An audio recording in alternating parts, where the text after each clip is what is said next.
নির্বাচন আরও পেছানো হলে বাংলাদেশ ব্যর্থ রাষ্ট্রে পরিণত হবে বলে মন্তব্য করেছেন বিএনপির মহাসচিব মির্জা ফখরুল ইসলাম আলমগীর। আজ মঙ্গলবার দুপুরে ঠাকুরগাঁও সদর উপজেলার বড়গাঁও ইউনিয়নে এক সমাবেশে তিনি এই মন্তব্য করেন।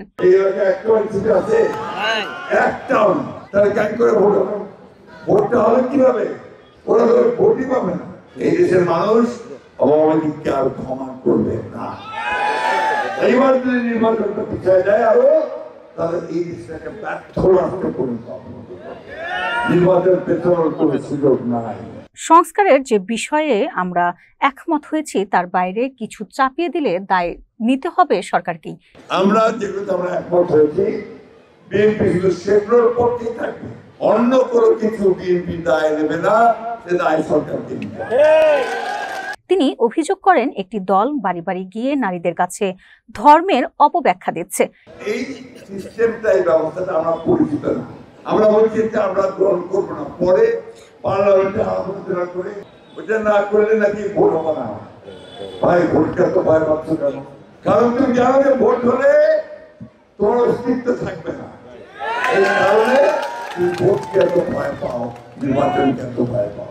এ সময় তিনি বলেন পিআর পদ্ধতিতে স্বতন্ত্র প্রার্থী হওয়া সম্ভব নয়, এতে দলের বাইরে কেউ অংশ নিতে পারবে না।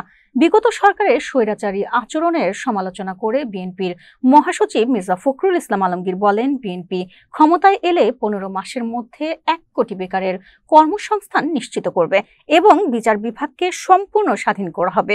আমরা বিচার বিভাগকে সম্পূর্ণ স্বাধীন করতে চাই, শিক্ষা খাতেও ভারসাম্য ফিরিয়ে আনব। শিক্ষা খাতে সংস্কার প্রসঙ্গে তিনি বলেন শরীর চর্চা ও সঙ্গীত শিক্ষক বাদ দেওয়া শিক্ষা ব্যবস্থায় এক ধরনের অসম্পূর্ণতা তৈরি করছে। সভায় জেলা বিএনপির সভাপতি মির্জা ফয়সাল আমিন, সাধারণ সম্পাদক পয়গাম আলী সহ জেলা ও উপজেলা পর্যায়ের নেতারা উপস্থিত ছিলেন।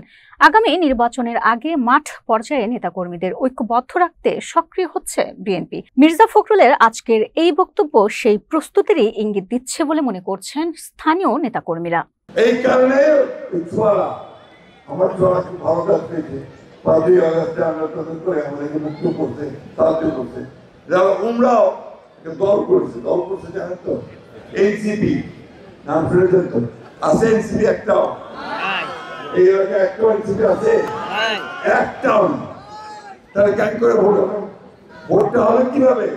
ওরা তো ভোটই পাবে না।